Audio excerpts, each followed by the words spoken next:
package arrived from Salzburg. I unsealed the cardboard box with a pocket knife, opened the flaps, and stuffed my hands into the packing peanuts. I withdrew a rosewood box and placed it on the dining room table and swept the lid clean. The sharp corners of the box were bold, and the gilded clasp shined against a glint of afternoon light. The rosewood box alone was worthy of display, as it should be, considering I'd spent half my upcoming rent to make this purchase. My hands trembled with careful deliberation as I flipped the clasp and opened the lid. The rosewood interior was exquisitely lined with crushed red velvet, and bedded on the velvet was my sweet, sweet purchase. My very own Pear of Anguish.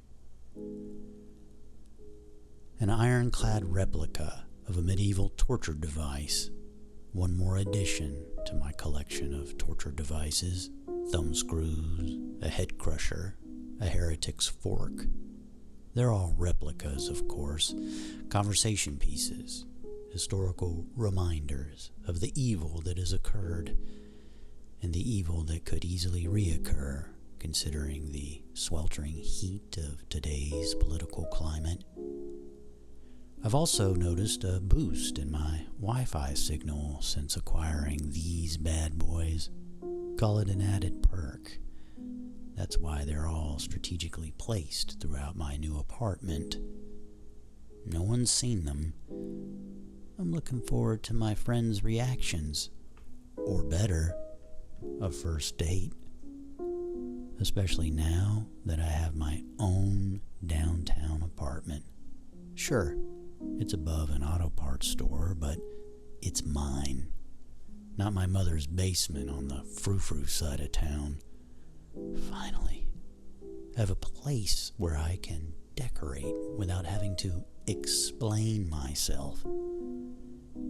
Back to my sweet, sweet new addition, my Pear of Anguish. It's called that because it's shaped like a pear.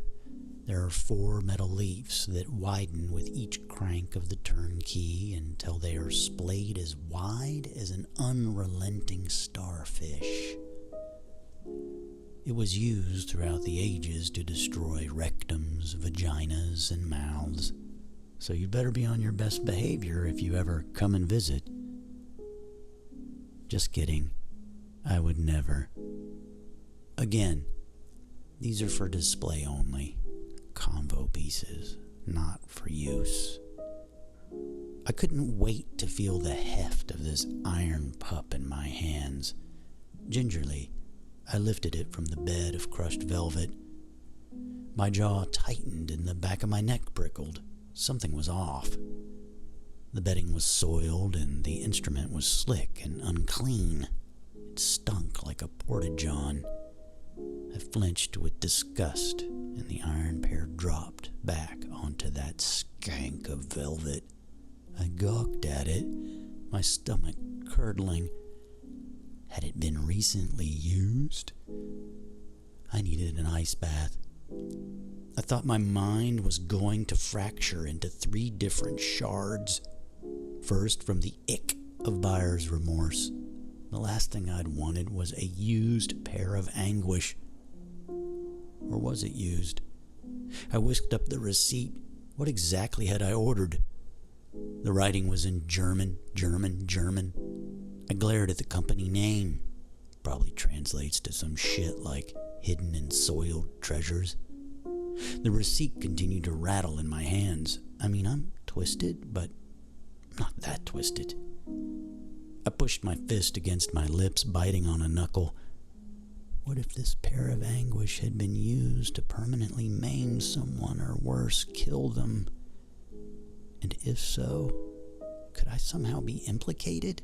I doubled over from a gut punch, belch, and fart all at the same time. Police, court, prison.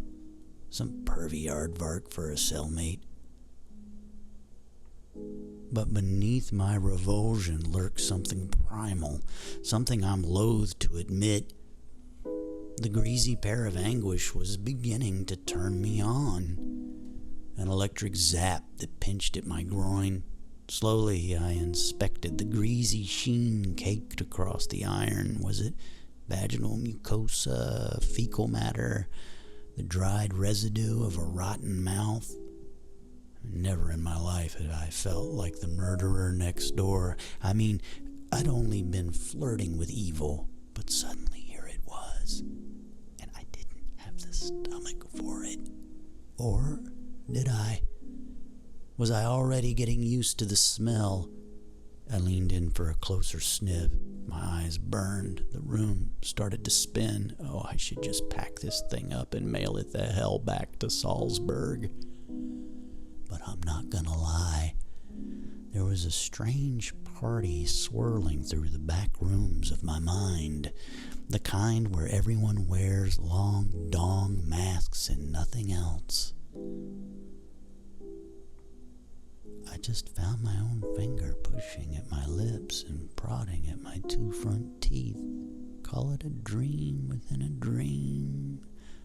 I placed a Devil Red album on the turntable and drifted about the apartment, lowering the blinds, firing up a couple of black candles. Then I pulled out of my sneakers and tube socks and hopped out of my jeans. I whisked off my Ron John pentagram t-shirt. All that was left was me and my gold metallic undies. Oh, I swayed in sync with the diabolical music, the plucking of a detuned harpsichord and the pounding of a leather-skinned drum. I held the iron pair aloft, dancing in crooked circles.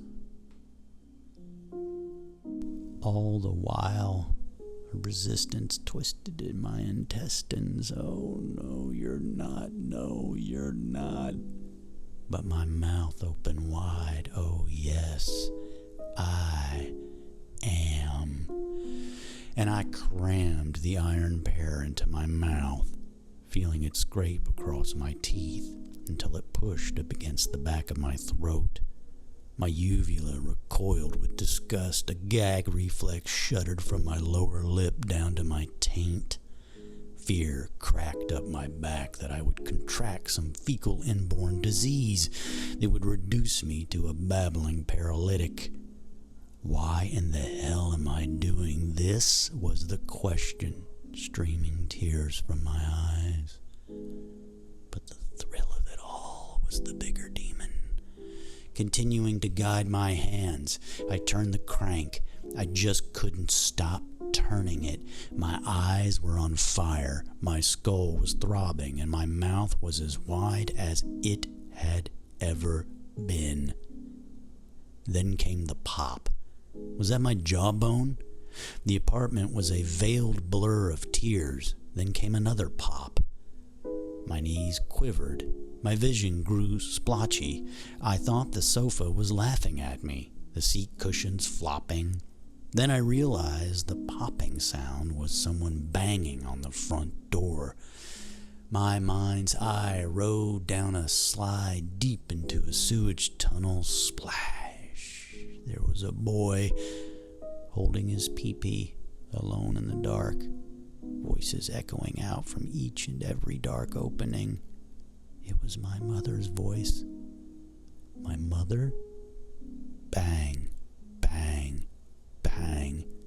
What was she doing here? Rupert, it's your mother, Irene. Rupert, I can hear you in there. Turn down that music. She always sounds like she has a clothespin clamped on her nose. Karen and I were in the neighborhood and I wanted her to see your new apartment. Bang, bang, bang. Let us in. We'll only be a minute. How could I say no with my mouth opened and possibly wide? A strand of drool streaked from my chin down to the star-spangled band of my gold metallic undies. I tried jerking the pair free from my mouth, but it wouldn't budge.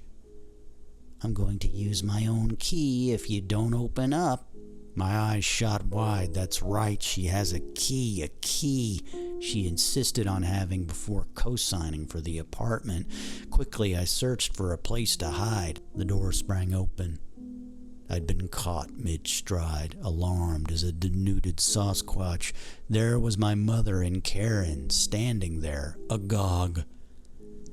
My mother, unable to fully register what she was seeing, her son with an iron pear crammed wide in his mouth, naked in his golden undies.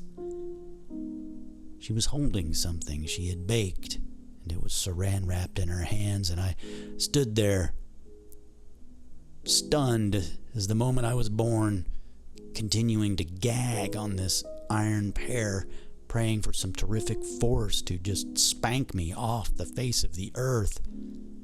My mother said, "I brought you your favorite fruitcake."